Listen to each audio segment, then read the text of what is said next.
সুপ্রিয় দর্শক, আশা করি আপনারা সকলে ভালো আছেন। তো আমি পবিত্র চলে এসেছি গাছের কথা ফুলের কথা ইউটিউব চ্যানেলে। তো এই চারাগুলো দেখতে পাচ্ছেন বন্ধু, এগুলো হচ্ছে জিনিয়ার চারা।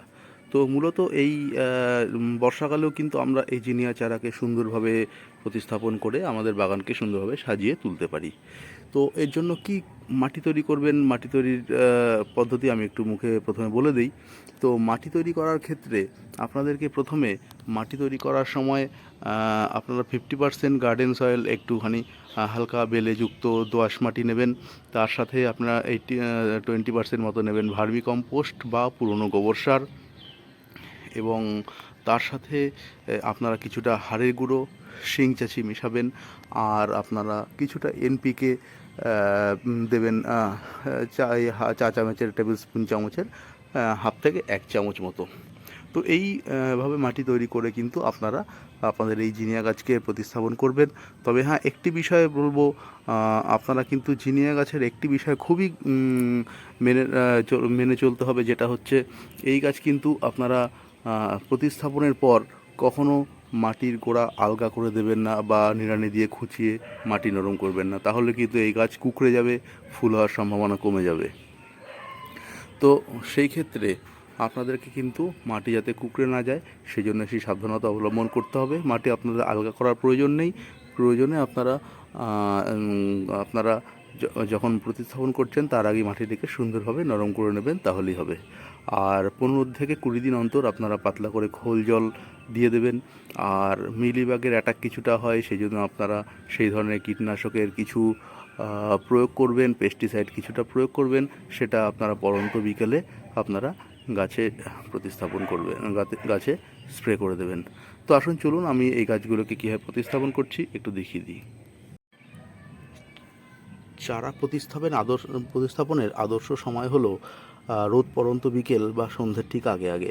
তো দেখুন, এখন মোটামুটি 5টা প্রায় প্লাস। তো সেই জন্য আমি এই সময় রোদ চলে গেছে, ওয়েদার একটু ঠান্ডা আছে, এই সময় আমি গাছগুলোকে প্রতিস্থাপন করছি। ছোট চারা দেখুন এখানে, এই জন্য আমি এখানে এই 12 ইঞ্চির টবে আমি 3টে করে চারা প্রতিস্থাপন করব। আমি ওই জন্য সামান্য করে কিন্তু দেখুন 2টো টবে প্রতিস্থাপন করছি।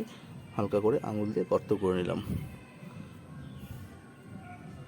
চারাটিকে অল্প করে এখানে প্রবেশ করাবো, করে একটুখানি চেপে প্রতিস্থাপন করব।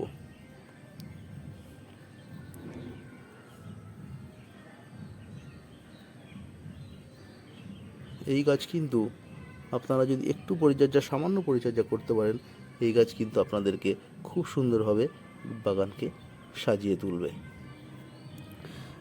এবং জিনিয়া গাছ কিন্তু এই বর্ষা গরম ঋতুতে কিন্তু খুব সুন্দর শোভাবর্ধন করে। দেখুন, গাছগুলো কিন্তু আমার প্রায় প্রতিস্থাপন কমপ্লিট হয়ে গেছে। সামান্য গোড়াগুলো একটু চেপে দেবেন, চেপে কয়েকদিন একটুখানি যেখানে রোদ কম পড়ছে টবগুলোকে একটুখানি সেরকম সেমি শেডের নিচে রাখলে বা একটু ছাওয়াযুক্ত বা গাছের তলায়, বড় গাছের তলায় রাখলে কিন্তু গাছগুলো একটু লেগে গেলে আর কোনো অসুবিধা হবে না। তারপরে কিন্তু আপনারা একে রোদের নিচে রাখতে পারেন, কারণ এরা কিন্তু ফুল সানলাইট পছন্দ করে। আমি গাছে করে একটু মাটিগুলো একটু দিয়ে দিচ্ছি। এরা কিন্তু ফুল সানলাইট পছন্দ করে, সেজন্য রোদেই রাখবেন, একদম ছায়াতে কিন্তু এই গাছকে রাখবেন না। দেখুন, রোপণ পদ্ধতি কমপ্লিট হয়ে গেছে। আমি কিন্তু এখন গাছগুলোকে সামান্য পরিমাণে একটু করে জল দিয়ে দেবো। তো এই সামান্য পরিচর্যার মাধ্যমে কিন্তু আপনারা আপনাদের ছাদ বাগানে, আপনাদের বাড়িতে কিন্তু এই জিনিয়া গাছ রোপণ করতে পারেন এবং জিনিয়ার মাধ্যমে আপনার গাছকে সুন্দরভাবে ছাদ বাগানকে সাজিয়ে তুলতে পারেন। তো আশা করি আমার এই ভিডিওটি ভালো লেগেছে।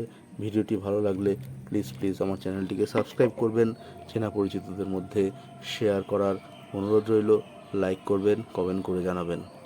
ভালো থাকবেন বন্ধু, অসংখ্য ধন্যবাদ, শুভকামনা রইল।